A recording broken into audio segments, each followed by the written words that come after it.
出租錄影帶公司喺過去2年嚟以倍數增長，為咗要爭市場，於是各出奇謀。除咗係減價競爭之外，仲喺宣傳上落好多噱頭。好似最近有間影視會咧就賣廣告，話可以接受消費者攞其他行家嘅套票去換佢哋嘅套票。不過咁咧係引起其他同行嘅批評，而佢哋咧就解釋自己嘅出發點咧係想挽救整個行業嘅聲譽同信心。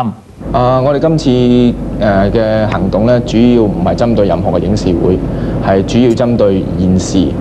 喺影視會嘅消費者。佢對影視會呢個行業一般失去咗佢嘅信心。謝繼昌所屬嗰間任天堂影視中心喺幾日前推出一種套票換套票計劃，登報紙叫嗰啲揸住已經倒閉或者即將倒閉影視會套票嘅消費者，只要佢哋去到任天堂買返同等數量嘅套票，咁舊嘅套票就可以一換一，召喚返新套票。呢個計劃一出，就立即引起啲同行激烈反應，話佢哋呢種宣傳手法過分撳低人嚟抬高自己，特別係喺廣告度指明即將倒閉嘅影視會套票都照收，呢種有影射成分嘅字眼，使到啲行家好不滿。如果你本身係有個實力嘅，你自己可以企起身，你唔需要話撳低人哋而覺得你自己企起身。即係我嘅睇法就咁，即係好似你所講一換一嘅計劃咧，我覺得即係佢哋呢個做法咧，我相信係即係佢實在對全香港所有嘅影視會咧都有個好大嘅一個侮辱啊！點解咁講咧？因為佢話係佢嘅接受咧就係話即將倒閉或者係已倒閉嘅套票可以拎去佢一間公司去即係換取佢嘅套票去用啦。咁但係據我哋所知咧，就係全香港所有包括未倒閉啊，包括好多大嘅機構、大嘅公司啊嘅套票咧，佢一樣可以係接受得嘅。講得直接了當啲就係話去用一啲係即係唔係話好正常嘅手法啦，去爭取或者我哋講得唔好聽係叫其他影視會嘅顧客過去。其實佢係一個變相嘅一個減價嘅競爭嚟，我覺得呢個對於消費者係一種誤導嘅成分。譬如喺佢本身提出呢啲換套票嘅公司嚟講，佢有乜嘢明確嘅保障俾消費者呢？不過謝繼昌就覺得佢哋冇刻意做壞規矩，其他同業一樣有權咁做。其實呢個行動係希望全港九所有有規模嘅影視會咧，都係希望加入嘅，所以我哋絕對冇話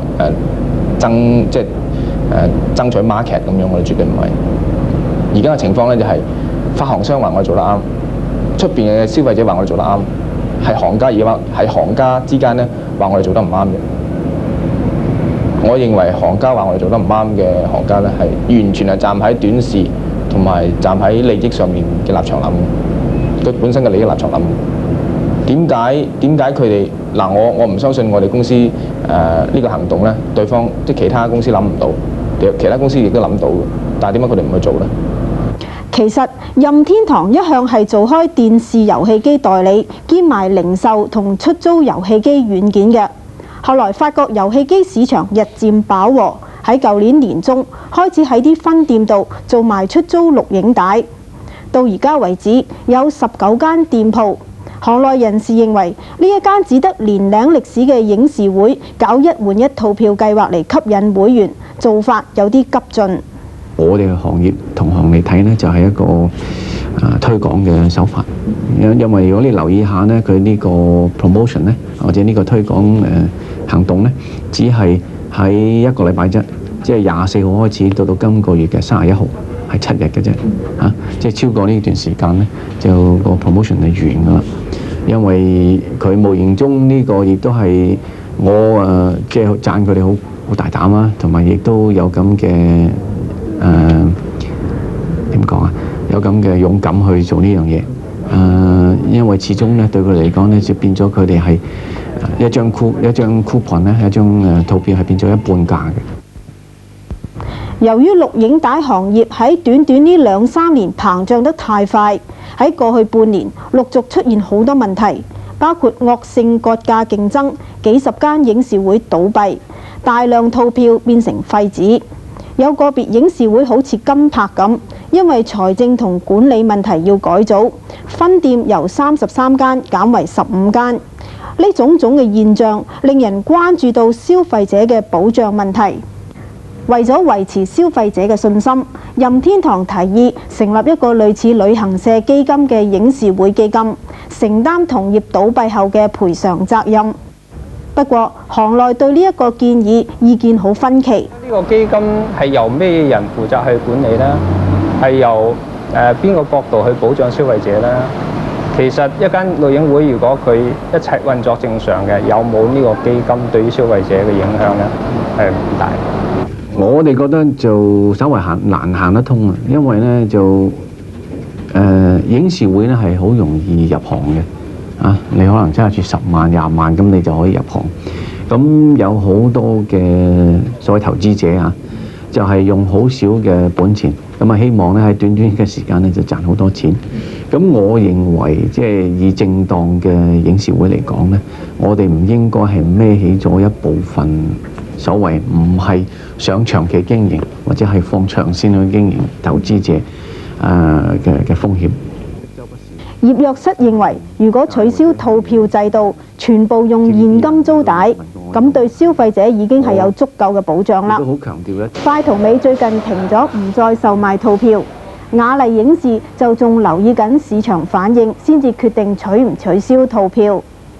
金柏同任天堂就認為套票依然有存在價值，唔應該廢除。我唔認為套票呢個制度喺呢個行業喺影視會行業咧係造成一個好大嘅問題。當然佢套票嗰個問題咧可能係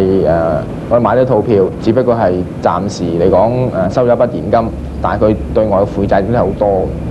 咁但係香港有影視會到而家咧。到而家嘅影視會咧，所有影視會嘅收入咧，我諗有70%至到